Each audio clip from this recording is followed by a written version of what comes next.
You think you know Audrey Hepburn, the elegant, graceful woman in the little black dress, the Oscar-winning actress, the fashion icon. But what if I told you that before she became a Hollywood legend, she was a spy, a resistance fighter, and a survivor of war? There's a secret side to Audrey's life that few people know about. A life filled with danger, sacrifice, and acts of heroism that make her story even more extraordinary.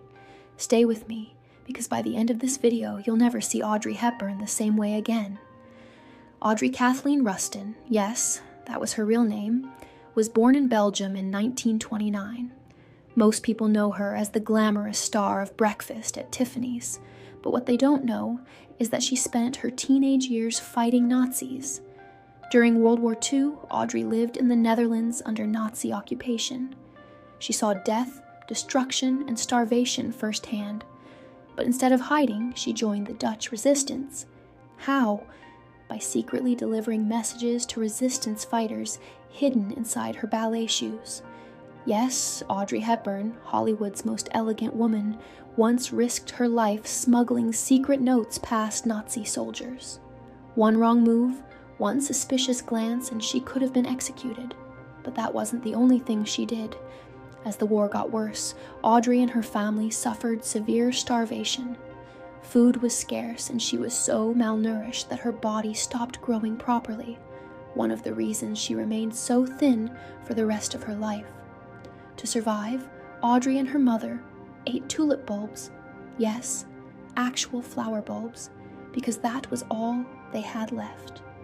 And yet, even in the darkest times, she found a way to help others. She used her ballet training to perform secret underground dance shows to raise money for the resistance. Imagine that, dancing for an audience that could be arrested or executed if discovered. Every performance was a silent act of rebellion. This wasn't the Hollywood version of Audrey Hepburn. This was the real woman, the fighter, the survivor. And after the war, when she finally made it to Hollywood, she never forgot where she came from. Her rise to fame was meteoric. She went from a struggling ballerina to starring in Roman Holiday, a role that won her an Oscar. But here's something most people don't know. Audrey almost never got that role. The studio originally wanted Elizabeth Taylor. Audrey was too unknown, too different. But when director William Wyler saw her, he knew this was a star in the making. To test her, he filmed a secret audition, pretending it was just a costume test. Audrey thought the cameras weren't rolling, so she acted naturally, laughing, smiling, showing her true personality.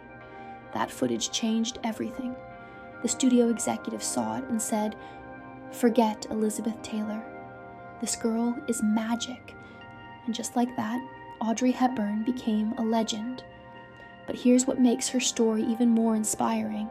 She never cared about fame. She used her success for something much bigger. After Hollywood, she dedicated her life to helping starving children because she knew what it felt like to starve. She became a UNICEF ambassador, traveling to some of the most dangerous places in the world, Ethiopia, Sudan, Bangladesh, holding malnourished babies in her arms, giving them hope. And she didn't just show up for the cameras. She risked her life walking through war zones, personally delivering food and medical supplies. At one point, she was told, "You shouldn't go. It's too dangerous." Her response? "I've been in danger before." Audrey Hepburn wasn't just a movie star. She was a fighter, a survivor, a woman who turned her pain into compassion, her trauma into action. And yet, most people only remember the pearls, the sunglasses, the black dress. But now you know the truth. Audrey Hepburn was so much more than an icon. She was a hero. What do you think? Should she be remembered as more than just a Hollywood beauty? Let me know in the comments. And if this story moved you, hit that like button, subscribe for more untold celebrity stories, and stay tuned, because we're just getting started.